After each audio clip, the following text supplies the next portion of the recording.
Yo me enfrento en mi vida 2 veces al cáncer. Mi ojo izquierdo lo alcanzan a salvar, funciona perfectamente bien y durante 13 años tuve una vida 100% normal. Pero a los 18 años quitan mi otro ojo. ¿Por qué? Porque me encontraron nuevamente cáncer y bueno, pues a partir de ese momento creo que era obvio que iba a estar ciego el resto de mis días. Y de ahí en adelante creo que fue como una segunda vida.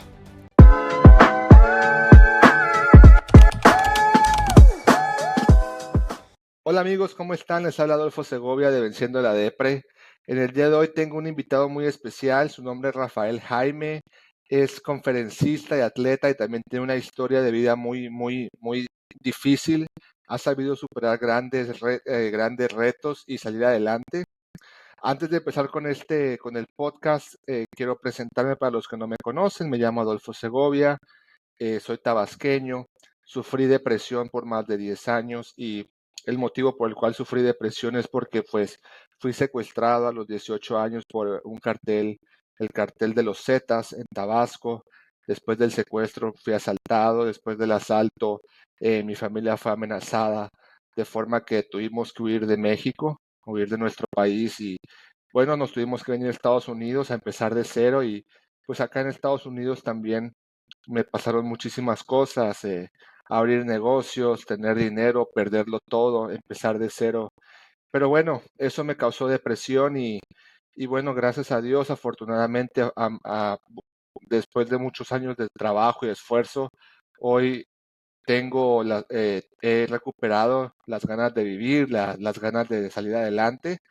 No estoy 100% curado, la depresión para mí, desde mi punto de vista, es una lucha constante, pero estoy muy bien, estoy echándole ganas, quiero vivir, amo la vida y por eso pues decidí hacer este podcast para ayudar a otras personas, compartir historias de personas que yo creo que están haciendo cosas muy importantes. Así que bueno, les presento a Rafa Jaime. Rafa, ¿cómo estás? Buenas noches. Hola, muy buenas noches, viejo. Muchísimas gracias por la invitación, gracias por considerarme, por pensar que puedo compartir algo de valor para las personas a quienes pueda llegar este mensaje, este podcast, estos minutos que compartamos. Muchísimas gracias. Y wow, te soy honesto, qué fuerte lo que acabo de escuchar de ti. Creo que debe ser un contexto complicado y no fácil de asimilar, pero qué padre que hayas emprendido en esto una vez que has estado pasos adelante de todo lo que viviste y que estés buscando otras personas que propiamente a lo mejor no pasaron lo que tú, pero que sí están pasando por procesos mentales o emocionales complicados y que lo importante es empujar a los demás, ¿no? Claro que sí, ¿no? Obviamente a nadie se le desea el secuestro, asaltos, etcétera, etcétera, ¿no? Pero sí, cada quien tiene sus propias batallas, ¿no? Nadie sabe. Inclusive nosotros, yo creo que podríamos decir que hemos vivido cosas quizás un poco más fuertes, pero pues hay personas, cada quien tiene sus batallas y ninguna es mayor ni menor que nadie, Cada ¿no? quien las dimensiona de una forma diferente y las asimila Exactamente, de una forma diferente por muchas correcto. condiciones. Y creo que es muy valioso en la forma en cómo lo enfrentan, pero también es muy valioso en las personas que se apoyan. Y si podemos, a través de la experiencia, porque para la depresión hay especialistas, hay médicos que se encargan para eso, pero creo que es muy importante el entorno de lo que escuchamos, de lo que vemos, de lo que respiramos, de lo que sentimos y de quien nos apoyamos para seguir avanzando. 100% Rafa. Rafa, para empezar, ¿nos podrías contar un poquito de ti, tu historia, qué te pasó y ya de ahí vamos para adelante? Claro que sí. Bueno, a ver, yo tengo la fortuna de ser latino, de ser mexicano, y lo digo con mucho respeto para todas las nacionalidades que nos escuchen. Y digo esto porque creo que vivo en un país maravilloso y por ende fui educado con valores y con costumbres maravillosas. Soy un tipo de 36 años que nació completamente sano. A lo mejor quien me está viendo en el video y me van a ver que me agarro un poquito los ojos durante todo el video porque ando un poco cansado, pero aparte es muy normal que yo tenga a veces un tic. ¿Y por qué me tomo los ojos mucho? Porque yo ya no tengo ojos, estas son prótesis. ¿Qué pasa? Yo me enfrento en mi vida 2 veces al cáncer. A los 5 años Me enfrento a una enfermedad llamada retinoblastoma bilateral, es decir, cáncer en las dos retinas de mis ojos. En ese momento me enfrento a un proceso algo largo donde pierdo mi ojo derecho. Y aquí voy a hacer un paréntesis. Creo que cuando hablamos de una enfermedad, sí, quien la, entre comillas, la lleva es el enfermo, el que la padece, pero creo que también impacta en el entorno cercano, en ese caso, mi padre, mi madre, mi hermana, familiares, amigos cercanos, creo que también les impacta esta parte en la económica, en el estrés, en el miedo, en las dudas, en la incertidumbre de cómo encontrar soluciones. Y más porque hace 31 años pues, no había como mucha información sobre un retinoblastoma, lo que era un cáncer en las retinas de los ojos. Posterior a esto, mi ojo izquierdo lo alcanzan a salvar, mi ojo izquierdo funciona perfectamente bien y durante 13 años tuve una vida 100% normal. Pero a los 18 años, un 6 de noviembre del 2006, una fecha que yo recuerdo no con dolor, sino con mucho cariño, porque es un proceso también de transformación, así yo lo encuentro. Creo que al final del día, con el tiempo, abrazas tus realidades. El 6 de noviembre del 2006 me quitan mi otro ojo. ¿Por qué? Porque me encontraron nuevamente cáncer en el nervio óptico, y el nervio óptico, para hacerlo como un poquito más detallado, es como este cablecito que conecta el ojo y que va hacia el cerebro. Yo ahí tenía el cáncer, entonces era muy fácil que esto se fuera hacia mi cerebro y que en vez de solamente perder la vista, yo pudiera perder la vida. Así es que era actuar con prontitud. Me nuclean, me quitan mi último ojo y bueno, pues a partir de ese momento creo que era obvio que iba a estar ciego el resto de mis días. Y de ahí en adelante creo que fue como una segunda vida. Y digo una segunda vida porque mis primeros 18 años, a pesar de que me enfrenté a esta enfermedad a los 5 años, tuve una vida completamente normal. Fui un niño siempre de muchas travesuras, de muchas curiosidades, un niño muy inquieto. Yo fui una persona siempre muy extrovertida, que en cualquier lado hacía amigos, hablaba hasta con las piedras, siempre buscaba algo que hacer. Fui muy amiguero en la primaria, en la secundaria, en la prepa. Siempre me gustaron los deportes. En aquel entonces pues no era muy atlético y era malísimo para todos los deportes, especialmente para el fútbol, pero siempre me gustaba jugar fútbol, béisbol, básquetbol, americano, todo lo que tuviera que ver con temas deportivos. Sin embargo, sí creo que a los 18 años llega un punto donde esto a lo que me enfrento, a la ceguera, me sacude la vida. Porque a los 18 años, vivir una situación de esta, si dices, ¿y ahora cómo me voy a enfrentar a la vida? Te pones o te sientes muy vulnerable. Te sientes que la vida te maltrató y te lastimó y que no te lo mereces. Y te hace las preguntas de ¿por qué a mí? Imagínate salir de un hospital y que ya no sepas cómo te vas a valer en la vida. Obviamente yo podía tener el sentido común y me acordaban cómo en las calles y cómo cruzar y lo que fuera, pero ¿y cómo voy a estudiar? ¿Y de qué voy a trabajar? ¿Y de qué voy a vivir? Y neta, ¿cómo me voy a enfrentar a la vida cuando papá y mamá no estén aquí? Porque en este caso, ahí me sentía seguro, pero mamá y papá no iban a ser eternos. ¿Y quién me iba a querer a mí? Entonces yo creo que a partir de ahí viene una segunda etapa en mi vida, que es una etapa de mucho trabajo, de muchos miedos, de mucho dolor, pero también de mucha aventura. Y creo que ha sido una de las etapas más importantes en mi vida porque, repito, es una etapa de transformación. Rafa, antes de entrar en la parte de transformación, porque de verdad que suena demasiado bien, o sea, eh, o sea, yo me imagino que a los 18 años, después de que sí empezó una nueva etapa de tu vida, tuviste que tener un tiempo de tristeza, depresión o cosas feas. O qué pasó Sí, cuando perdiste tus ojos? a ver, me entran muchas dudas y esto lo he platicado en algunas ocasiones. Imagínate, en aquel entonces yo tenía una novia y mi novia no se vuelve a parecer. Imagínate las inseguridades que te genera eso, ¿no? Y ojo, no es culpa de ella. A veces las personas no saben cómo reaccionar ante ciertos eventos y Claro, pensemos, nosotros tenemos la expectativa de que, bueno, pues van a estar mis amigos y mi familia y mi novia y fulano y fulana a venir a lamerme las heridas. Y no, a veces las personas no saben cómo reaccionar. Y ahí es cuando nosotros volcamos las expectativas en ellos y los únicos que nos lastimamos somos nosotros. Porque incluso hasta mis amigos tenían miedo de acercarse conmigo y sí se fueron separando un poco porque mis amigos todos los sábados y los domingos se juntaban a ver el fútbol o la NFL. Me decían, ¿y qué? Invitamos a Rafa a ver la tele, a ver la NFL, el fútbol. Y pues no me invitaban. claro. Y, y yo empezaba como a sentirme solo, abandonado, pero al mismo tiempo sí estaba preocupado, sí tenía miedo, pero al mismo tiempo sí tomé una actitud de, vamos a echarle ganas y para adelante, aunque por dentro estaba muriéndome de miedo y de dolor. ¿Y por qué tomé esta decisión de echarle para adelante? Porque a los que encontraba más destrozados en mi casa era mi papá y a mi mamá.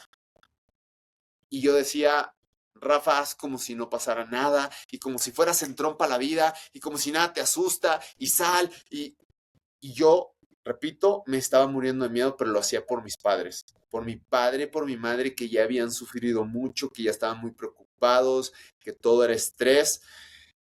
Y salía y decía, bueno, vamos a regresar a estudiar, ¿no? Porque yo me tengo que preparar para la vida. Y iba a la escuela y bueno, tuve que lidiar con temas de que la gente me dejara de tener miedo, porque, ay, ¿cómo le hablas a un ciego y si lo tienes que tratar diferente? Y creo que también eso para mí fue algo que me lastimó y que me hacía sentir muy incómodo porque era hasta luchar con eso, ¿no? Y luego regresaba de ahí y regresaba a casa y me encerraba en mis cuatro paredes.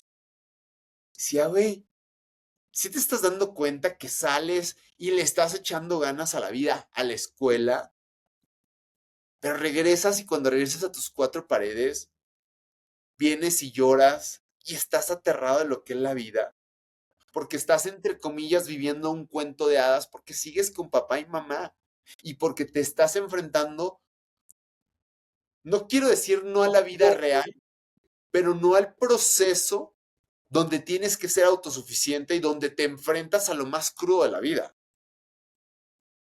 Te entiendo muy bien porque me pasó justamente igual, justo después de, fíjate que después del secuestro, de mi secuestro, yo llegué a mi casa y literalmente yo llegué a mi casa sonriendo, mis papás contentos, como que no hubiera pasado nada, ¿no? Al día siguiente todo, todo bonito, todo feliz.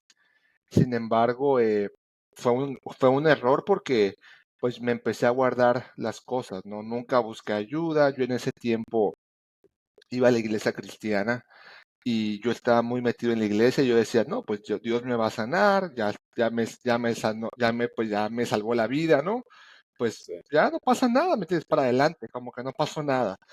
Y me guardaba las cosas y me guardaba y por muchos años fui empeorando, empeorando por no buscar ayuda y también por lo mismo, por mis papás, por no preocupar, por no darles más carga, no hablaba y hasta que fui empeorando, empeorando, empeorando, hasta que realmente toqué fondo y estaba muy mal, ¿me entiendes? O sea, ya seguía, iba a la escuela, trabajaba, hacía de todo, pero por dentro me estaba muriendo, igual que tú, hasta que toqué fondo y sentí que ya me estaba volviendo loco. Y ahí fue donde realmente ya hablé con ellos y les dije, necesito ayuda urgente porque siento que me estoy enloqueciendo. ¿Cuándo tú tocaste fondo? Porque todos mira, tocamos fondo. todos tocamos fondo, pero te voy a ser franco. En este momento, o en ese momento más bien, mi familia atravesaba una etapa económica complicada porque pues todo lo que derivó mis cirugías, mis tratamientos, etc., llegó a un punto donde pues, mi familia volvió a entrar en vacas flacas y yo no quería pedir o exigir más y era de, a ver, o sea, de un terapeuta, un psicólogo y también, te voy a ser franco, ni siquiera cuando perdí mi primer ojo, ni mis padres, ni mi hermana, ni yo llevamos terapia. Creo que me sostuve mucho de mi familia. Mis padres siempre fueron entrones, siempre fueron echados para adelante por muy incómoda que fuera la vida, por los sub y bajas, a veces con cosas súper bonitas y súper prósperas, pero a veces cosas muy jodidas y que con insabores y que no encuentras respuestas, yo me daba cuenta que mis papás siempre estaban echados para adelante.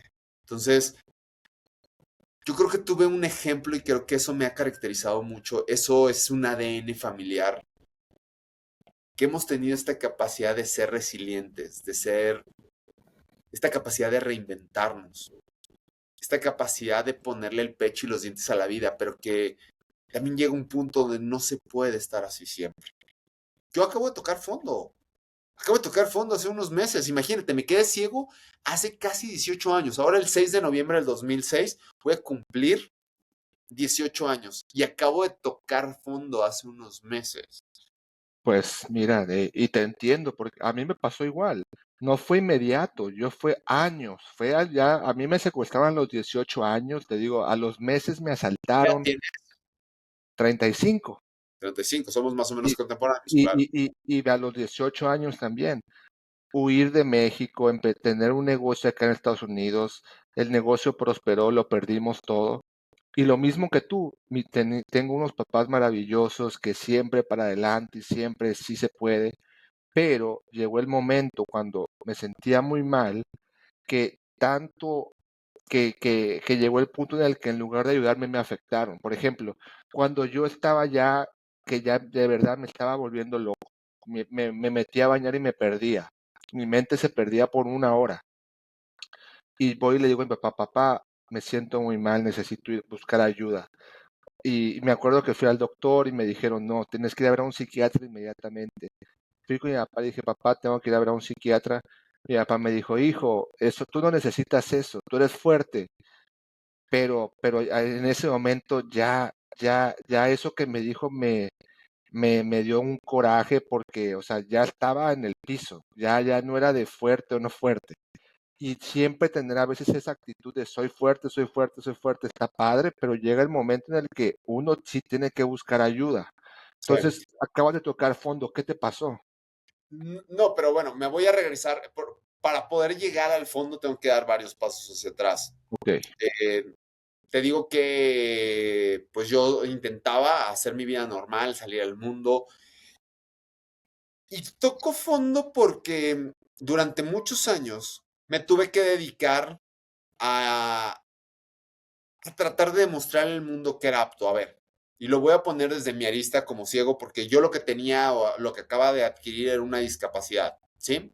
Estaba ciego, tenía una discapacidad y lo que venía para mí era adaptarme al mundo. ¿Y cómo me voy a adaptar al mundo si no tengo ni la más mínima idea de para qué soy apto, qué capacidades tengo y un descubrimiento de tecnología y un descubrimiento de dinámicas y cosas y a donde fuera a la escuela, fuera con una persona, con una pareja, en los deportes, en un ámbito laboral, en cualquier lado, yo tenía siempre que estar demostrando y demostrando y demostrando a la vida que era suficiente, que me quisieran, que era valioso. Siempre estaba buscando esta parte del reconocimiento. ¿Por qué? Porque aunque pareciera que sonara vacío, yo tenía que abrirme campo en la vida, tenía que levantar la mano y decir, una persona ciega, ya ni siquiera voy a decir todas las personas ciegas, porque sería muy también inoportuno hablar yo por todos los ciegos, porque no tenemos el mismo desarrollo, ni la misma mentalidad, ni vivimos en los mismos lugares, o yo vivo en Durango, o otros que viven en Ciudad de México o en Guadalajara,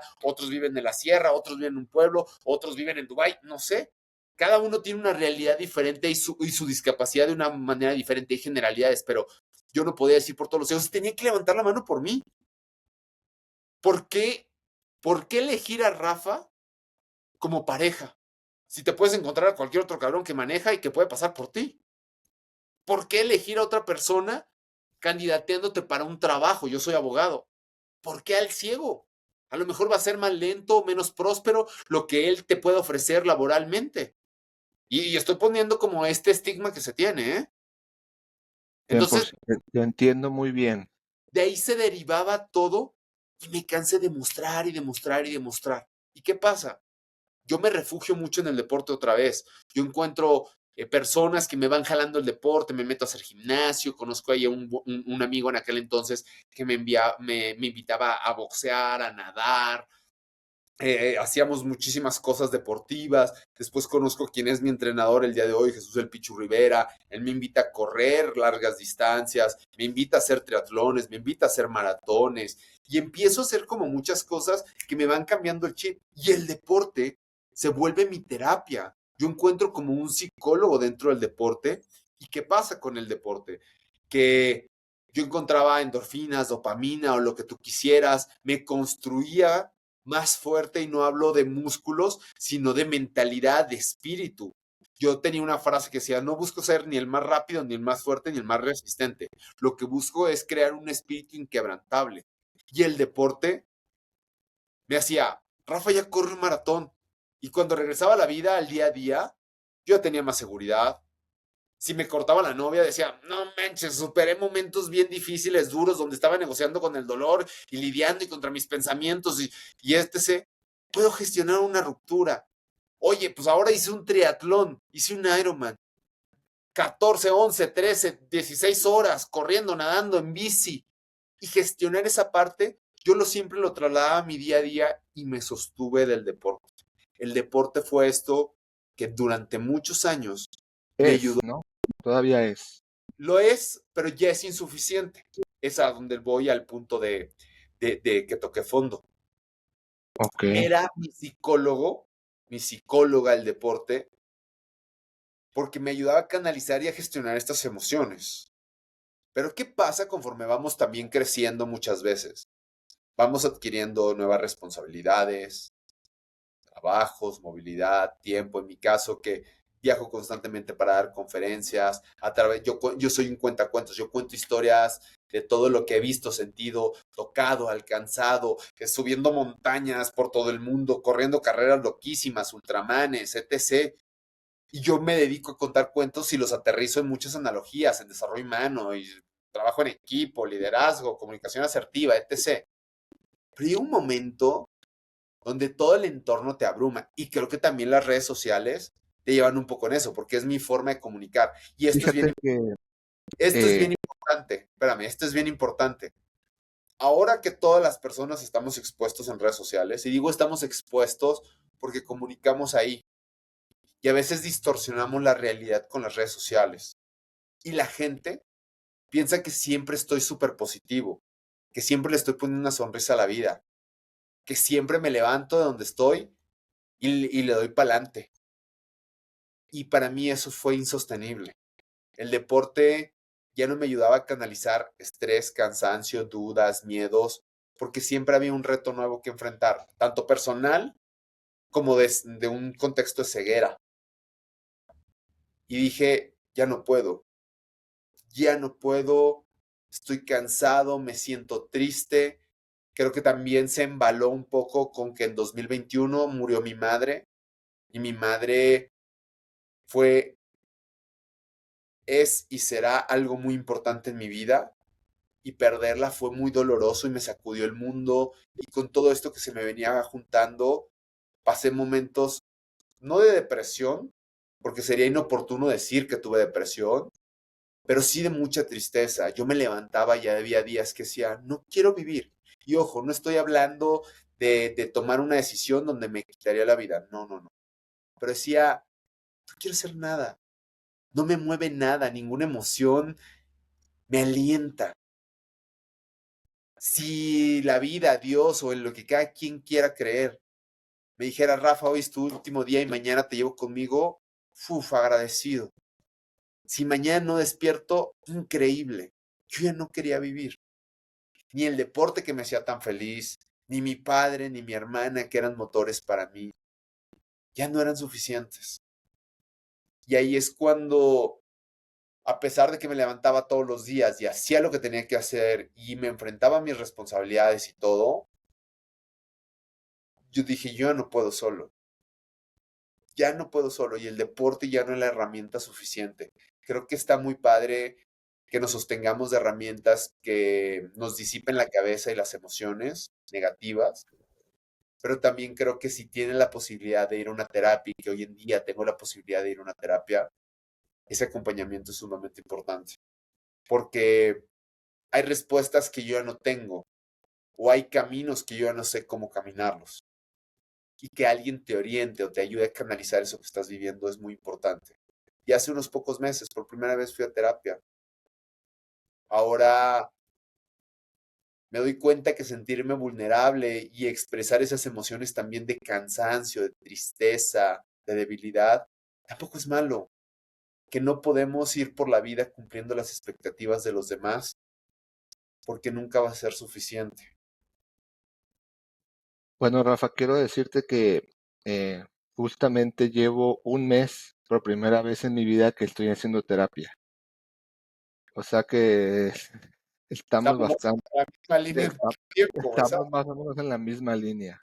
Ahora estoy buscando una terapista. En junio me quedé sin trabajo por el problema de depresión. Entré en no sé, un par, 2, 3 semanas en las que me sentí en el piso. No quería hacer nada, no quería saber de nadie, no quería levantarme de la cama. No sé por qué. No, no. Bueno, una pareja mía tuvo cáncer de ovario, y estuve con ella. Después la dejé, como te dejó tu exnovia. La dejé, estuve con ella durante 3 cirugías, su primera quimio, pero después un día agarré y huí, y me entró un sentimiento de tristeza, cobardía, dolor, de todo mezclado. Em, y caí en unas semanas donde no quería saber nada de nadie y simplemente no trabajé y me despidieron, ¿no? Y entonces decidí buscar ayuda. Entonces ahora estoy en terapia. Por primera vez había tomado terapia durante el COVID por un asunto de un sobrino que falleció, que estuve muy mal, estaba en el piso también. Y ahora, pero digamos, tomé 3, 4 terapias, me sentí bien y la dejé. Y ahora tengo la convicción de que necesito estar en terapia constante. Por eso que tú dijiste, simplemente abrirte. No es que la terapia te va a solucionar los problemas, simplemente es que te dan un camino de dónde buscar respuestas. Exacto, exacto. Y ninguna terapia es mágica. Creo que la terapia va a ver, ir a terapia creo que es muy valiente porque es ponerte en un estado de vulnerabilidad de lo que hay adentro y que a veces ni a tus padres, ni a tus amigos, ni a tu pareja le compartes. Y llegas y dices, ¿y por qué se lo comparto a una o a un desconocido? Y tocar esas fibras sensibles nunca es sencillo. Entonces creo que ir a terapia es un acto de valentía. Número dos, efectivamente, una terapia no resuelve todo porque lo tienes que acompañar de acciones, de, de intención de verdaderamente querer hacer las cosas. Ya si estás en un proceso de depresión o alguna otra situación que implique medicación, creo que es todavía mucho más complejo, pero creo que tener esa capacidad de decir, ya no puedo más, también es muy valiente, porque sí afecta en tu rendimiento, en tu vida, en tus pensamientos, en cómo interactúas con los demás, no te das la oportunidad de querer, de dejarte querer, no expandes tu mente, hasta te vuelves más perezoso o tu rendimiento físico, mental, se merma mucho. Entonces, creo que es algo que no podemos dejar de lado. Yo he escuchado infinidad de ocasiones eh, que la gente dice, es que yo no sé qué pasa con estas nuevas generaciones, van mucho a terapia, antes no se te hablaba de ir a terapia, ¿qué va a Son ser de que débiles, ¿no? psicólogos y no sé qué? Para empezar, vivimos procesos muy diferentes. Las redes sociales, la dinámica, la impersonalidad, la vida tan rápida, cambia la dinámica de vida. No estamos configurados igual, no estamos configurados igual. Número dos, nosotros que estamos como entre chavorrucos, eh, todavía crecimos y nos desarrollamos de una manera un poco diferente, pero no estamos exentos también a vivir la dinámica actual. Y creo que el hecho de que también haya más divulgación, más información de todo esto, pues también nos da esta chance de tomar nuevas vías y nuevas herramientas. A mí me daba mucho miedo ir a terapia. Decía, ¿por qué? Yo soy muy fuerte, lo he hecho durante muchos años.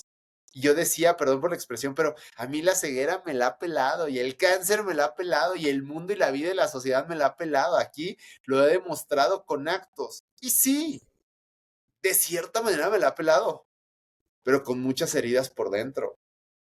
con muchas heridas por dentro que siguen doliendo y que no las puedo dejar así, que se tienen que trabajar de fondo.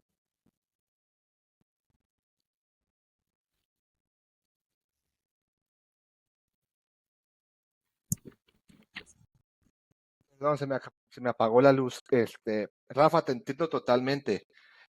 Rafa, entonces, eres maratonista, eres conferencista. ¿Cómo llegaste a ese nivel de... A ver, cuéntanos un poquito de tus experiencias como atleta, porque has hecho cosas Bueno, increíbles. he tenido algunas experiencias, creo que mi categoría es nunca gano, pero como me divierto.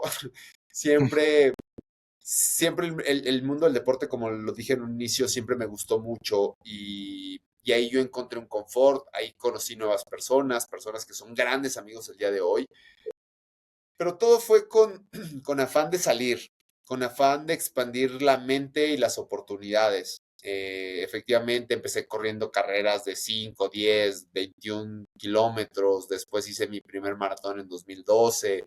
En 2013 corrí mi primer 70.3, que se le denomina en el argot de triatlón como distancia medio Ironman, que son 1.9 kilómetros nadando, 90 en bici, 21 corriendo. Con ello me convertí en el primer triatleta ciego en la historia de México. Posterior, pues siempre como que buscas una meta más alta y más grande y dices, ¿y cómo me puedo retar? Y ahora te vuelves como un poquito sadomasoquista porque, o masoquista más bien, ay, se sufre mucho, te ampollas, la espalda, te deshidratas, las piernas te duelen brutal, o los hombros, o lo que sea. Pero ahí vas y buscas otro reto mayor, porque al cerebro, a la mente, al alma, al espíritu también le gusta retarse. Y iba brincando entre eso y como creo que también te empapas de lo que hay en tu entorno. Mis vínculos eran como muy deportivos y yo tenía amigos que, y ahora van a ser un Ironman. Y tenía como ejemplo y dije, yo un día quiero ser un Ironman. Y en el 2014 hago mi primer Ironman y vuelvo a hacer varios Ironmans por ahí. Yo un día Y, quiero ser un Ironman. y por ahí conocí a algún amigo que hacía Ultraman y algún día yo quiero ser Ultraman. Y el 2016 me convertí en el primer y único Ultraman ciego del mundo, donde se nadan 10 kilómetros, se pedalean 421 en bici, se corren 84 kilómetros.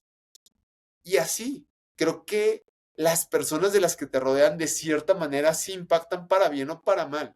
Y yo tenía gente entrona, gente que hacía cosas increíbles a mi parecer, a mis ojos, a mi perspectiva. Decía, wow, yo me quiero vivir eso. Y eso me fue empujando, me llevó a una oportunidad de conocer otros países. Yo en 2013 ni siquiera había salido en México, en 2014 salgo por primera vez. Hoy te puedo decir que conozco 53 países gracias a mi trabajo y al deporte. Y esto lo digo no en afán de presunción, lo digo en afán de que nunca sabemos dónde podemos encontrar las posibilidades en la vida. Un nuevo camino. Yo estudiaba como abogado y la pretensión era, pues, abogado y busco tener una plaza en gobierno y bien o mal, voy a tener una plaza y un salario seguro cada semana, cada quincena, cada mes. Y puedo vivir de manera digna. Pero la vida, cuando te atreves a irte por caminos que al parecer no tuviesen una línea trazada, cuando te atreves a salir de esa zona de confort, a lo mejor puedes encontrar cosas que te maravillan y nuevas perspectivas de la vida. Y el deporte así lo hizo. No es coincidencia y no es coincidencia que yo terminara corriendo en una carrera por el desierto del Sahara, una carrera entre los glaciares y los geysers en Islandia, una carrera por el desierto y las montañas del desierto de Atacama, escalando la montaña más fría del mundo en Alaska.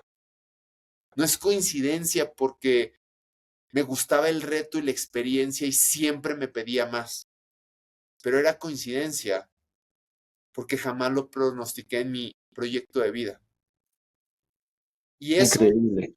y eso me dio las oportunidades que tengo el día de hoy.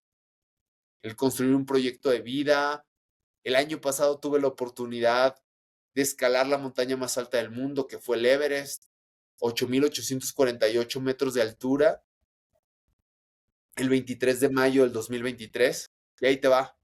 Ahí viví uno de los momentos más bonitos de mi vida, porque tuve la oportunidad de estar sentado en la cima de esa montaña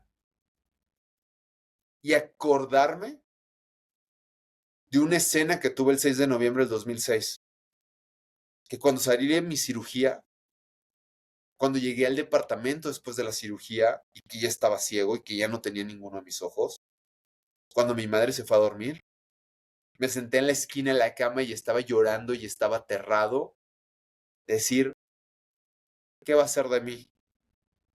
¿Cómo voy a vivir la vida? ¿Va a valer la pena aferrarme a esto?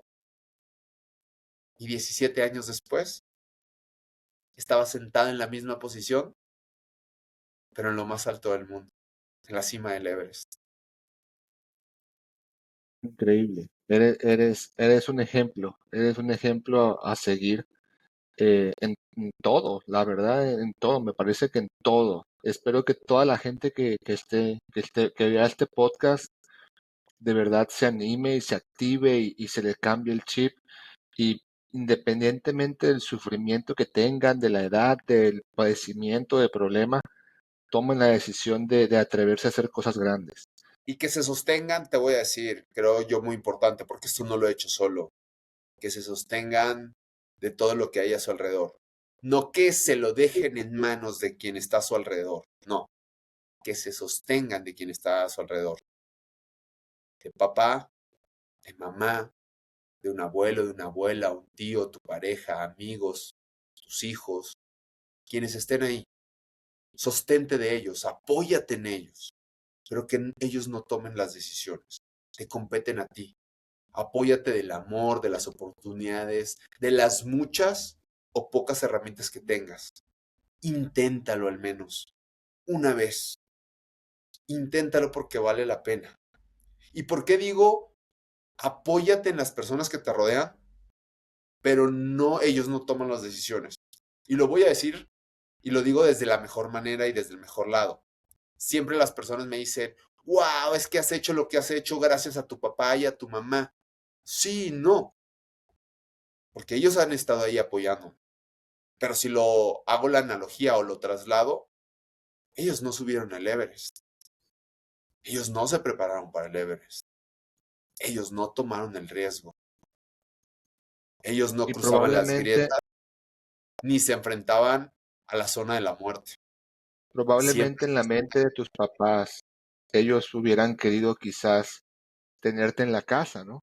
Comodito, porque ellos No, pensarían que eso sería hacerte feliz. no tan así, pero creo que ellos hubieran buscado un camino más tranquilo para mí. Pero Sí, algo repito, diferente. A veces los papás, sí, pero creo que cuando eres determinante en lo que quieres y hacia dónde quieres ir, a la familia a veces o a los amigos no les queda más que apoyarte. Y si no te apoyan, tampoco puedes hacer una tormenta en un vaso de agua. ¿Por qué? Porque lo único que se pone en juego ahí es tu proyecto de vida, tu vida, hacia dónde quieres ir. Yo no me podía quedar de brazos cruzados si mi mamá o mi papá, por miedo, no me hubieran dejado vivir esta vida que tengo, de aventura, de experiencias, de decir, ¿saben qué? No me voy a dedicar a la abogacía. No voy a estar vinculado al mundo de las leyes si me quiero dedicar a dar conferencias. Y pegaron el grito en el cielo. Pero al final al que le toca asumir esa vida es a mí. Porque ellos ya trazaron su para bien o para mal un camino. Y a los padres, a la familia, no les queda más que apoyarte. Y si no te apoyan, tienes que ser consciente con lo que verdaderamente estás trabajando y hacia dónde quieres ir. Porque la única chance para que las cosas sucedan están en tus manos. correcto. Rafa, ¿nos puedes platicar un poco cómo entraste en el mundo de dar conferencias? Fue, la verdad, algo que no había ni siquiera pronosticado. Mi entrenador, el que mencionaba hace rato, Jesús El Pichu Rivera, una vez me invita a un evento ciclista donde desde Durango se llega hasta Mazatlán, cruzando la Sierra Madre Occidental, 320 kilómetros en bicicleta. Y el año con año traía un personaje famoso dentro del mundo del deporte para que diera una conferencia previo a la ruta ciclista. Traía este personaje en la cena de carbohidratos y todo, y se congregaban ahí todos los ciclistas. Y un día llega y me dice, Rafa, no tengo ningún speaker, ningún conferencista, ningún atleta, necesito que me eche la mano, que vayas y te subas a la tarima y hables. Y esa iba a ser mi primer ruta Durango-Mazatlán. Era pues mi primer año con mi bicicleta, entonces pues también para mí me generaba demasiada expectativa y ahí me subí a la tarima a compartirles, sin saber cómo hacerlo, a compartirles por qué estaba ahí, quién era yo, qué me había pasado, lo que representaba para una persona ciega volverse a subir a una bicicleta y que al día siguiente, a las 6 de la mañana, más de 600 locos estarían cruzando una Sierra Madre Occidental, que el viento, que el frío, que la lluvia nos estaría abrazando y que lo disfrutáramos y que todos llegáramos sanos y salvos al malecón de Mazatlán. Cuando les conté todo esto y tartamudeaba y nervioso, a la gente le gustó y me di cuenta que le gustó, no por cómo lo había hecho, porque lo hice pésimo, sino el mensaje que llevaba. A partir de ahí, algunas personas, algunas instituciones me empezaron a buscar para dar conferencias pequeñitas y yo sin saberlo hacer, pues lo mezclaba con mi trabajo de aquel entonces. Y eso me gustó tanto, me gustó el contacto con las personas, que dije, me quiero dedicar de esto de lleno. Y tuve la fortuna de tener grandes ejemplos, grandes maestros, grandes mentores como un Helio Herrera, con la persona que yo trabajé un par de años en algunas giras de conferencia en el Bajío y que al final del día sacan tu mejor versión, te, te dan un ejemplo, te pulen la capacidad, los tomas como referencia y dije yo me quiero dedicar a esto el resto de mi vida. Es tan lindo, ¿por qué? Porque yo no soy un profeta, y yo no te digo cómo vivir, ni cómo se rige la fórmula para ser feliz, ni te doy las 5 leyes para ser exitoso en la vida. No, no, no. Yo soy un cuentacuentos. Por eso salgo al mundo y vivo estas experiencias extremas, estas cosas que muy pocas personas han hecho en el mundo. No para que otra gente se suba al Everest y se ponga a escalar montañas de roca y de hielo, o se atreva a cruzar el desierto del Sahara corriendo, o se suba a una bicicleta y nade y pedalee y corra como loquito. No, sino para que se conviertan no en atletas de alto rendimiento, sino en seres humanos de alto rendimiento. Rafa, una pregunta. En los días que te sientes un poco apagado, cansado, ¿qué haces? ¿Qué tip le puedes dar a las personas que le están echando ganas en el problema que tengan y que hay días en los que están cansados, desganados? ¿Qué haces tú? Yo creo que también es muy importante darle una pausa a la cabeza y a las emociones. Cuando nos sentimos sin ganas, sí hay que ponerle una pausa, respirar.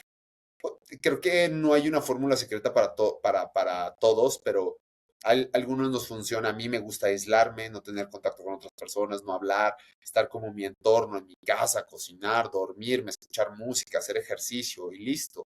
O a veces no levantarme de la cama. Hay momentos donde te sientes apagado, no tienes ganas de nada, pero tienes responsabilidades.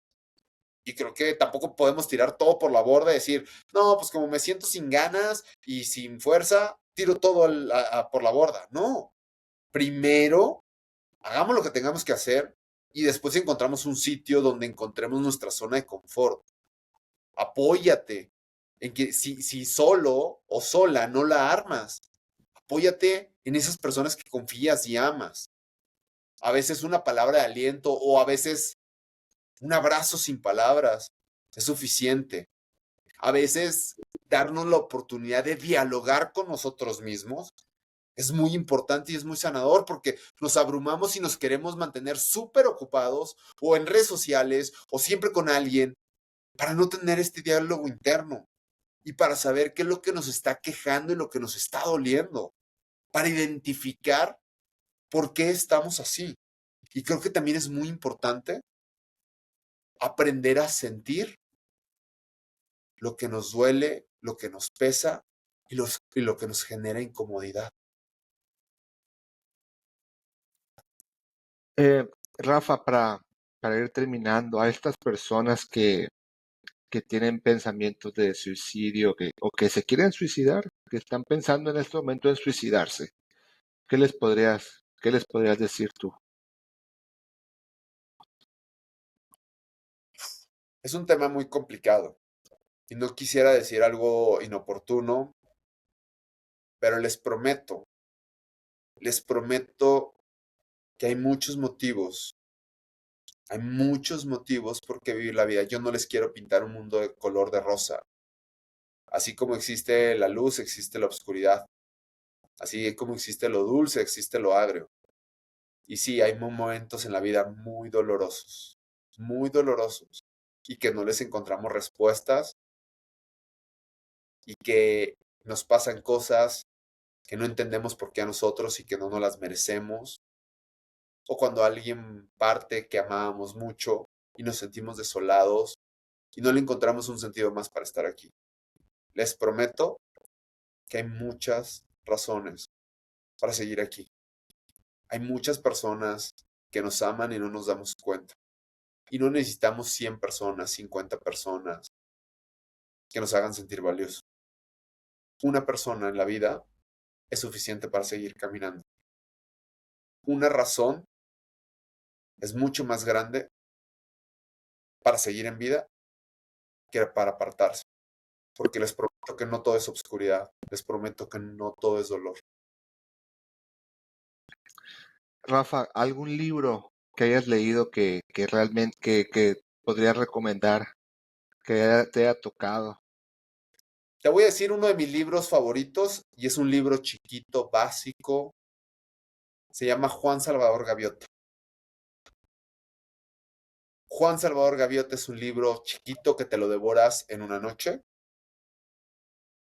y que a mí me gusta pensar o entender. Y no es spoiler, creo que cada uno le da el proceso o el entendimiento de cada libro. Y si se atreven a leerlo, a buscarlo y a echarle una ojeada, creo que la velocidad perfecta en la vida, la más eficiente, no es ni siquiera la de la luz, ni la del sonido, ni la del pensamiento. Rafa, para terminar, cuéntanos un poquito de la experiencia de escalar el Everest. ¿Cómo fue? Así, cuéntanos un cuentito de lo que tú quieras, de la experiencia, de lo bonito, de lo que se siente escalar la montaña más alta del mundo. Para empezar, el Everest está en un país, bueno, el Everest es una montaña que se encuentra en la cordillera de los Himalayas. Esta montaña la puedes encontrar entre Nepal y China.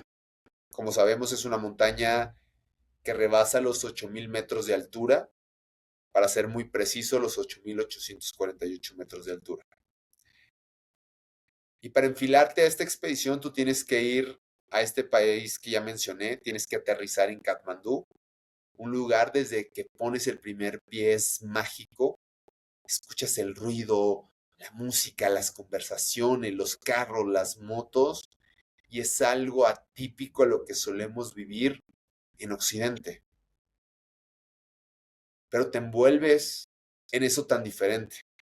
La gente es maravillosa, la gente es sumamente servicial, te abraza, te ofrece lo que tiene, y creo que desde ahí inicia la magia de subir el Everest, no propiamente de la roca y el hielo. Para llegar al Everest inicias una caminata en un pueblo que se llama Lukla, y en promedio, de ahí hasta el campamento base del Everest, son 9 días caminando. 9 días caminando donde te internas en esas montañas que seguramente han construido historias fantásticas que hemos visto replicadas en documentales, en YouTube, en National Geographic, o en otras cadenas televisivas, películas, libros. De esas, repito, grandes hazañas, pero también de las grandes tragedias. Creo que cuando empiezas a dar los primeros pasos en ese trekking hacia el base camp, sabes que tu vida no va a ser igual. Y el clima, el viento, la fuerza de los ríos por el deshiele de los glaciares, te van envolviendo en un ecosistema que difícilmente vas a volver a escuchar. Por supuesto que internarte en esas montañas, también llegas a encontrar pueblitos perdidos, donde pareciera que el tiempo no ha pasado, donde respetan su cultura, el budismo, sus tradiciones, su comida, lo que lo hace tan pintoresco. Y eso no es necesario solamente verlo con los ojos. Lo puedes sentir, lo puedes oler, lo puedes escuchar. Una vez que llegas al campamento base del Everest, estás envuelto entre ese macizo, repito, de roca y de hielo, que tienes muchas semanas por delante, porque esa montaña no es que llegues, lo intentes subir en 2, 3 días y te bajes. Tienes que preparar tu cuerpo. Pero más allá de la parte física, más allá de las implicaciones tecnológicas que hay hoy en día,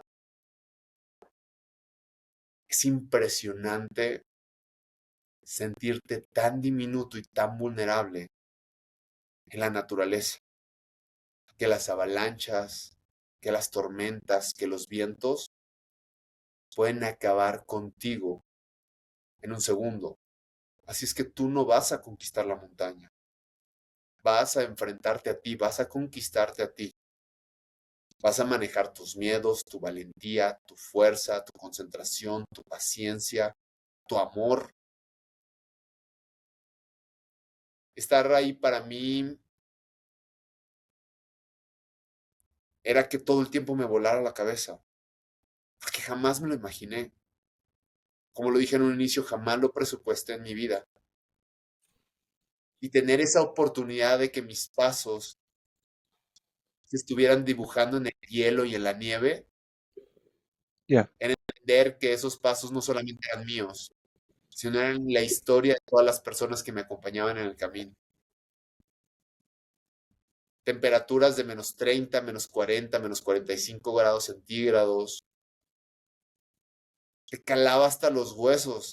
Pero para mí era dar gracias por tener la oportunidad de vivir esa experiencia. La cumbre, por supuesto que llegar a la cima es importante, pero no del todo, no lo más importante. Para mí fue la culminación de un proyecto que tenía deportivo. Fue la oportunidad de dejarle un último beso para cerrar el duelo con mi madre, lo más cercano al cielo. Y fue la oportunidad de enseñarle a mi familia, a mis amigos, que soy parte del legado que construimos. Porque esos pasos no se prepararon y no se entrenaron durante 3, 4, 5 meses. Para subir al Everest me preparé toda una vida. Porque todas las situaciones, tanto buenas como malas, las repliqué ahí. Fue como un examen y vivir todo lo que viví durante 35 años de vida para poder estar en la cima del mundo. Rafa, muchísimas gracias. Eres de verdad, eres un ejemplo, eres un verdadero Ironman, un verdadero Aquaman. Te felicito, que Dios te bendiga, gracias por todo lo que has hecho. Sigue haciéndolo, estamos contigo, estoy contigo. Espero conocerte pronto, algún día en persona.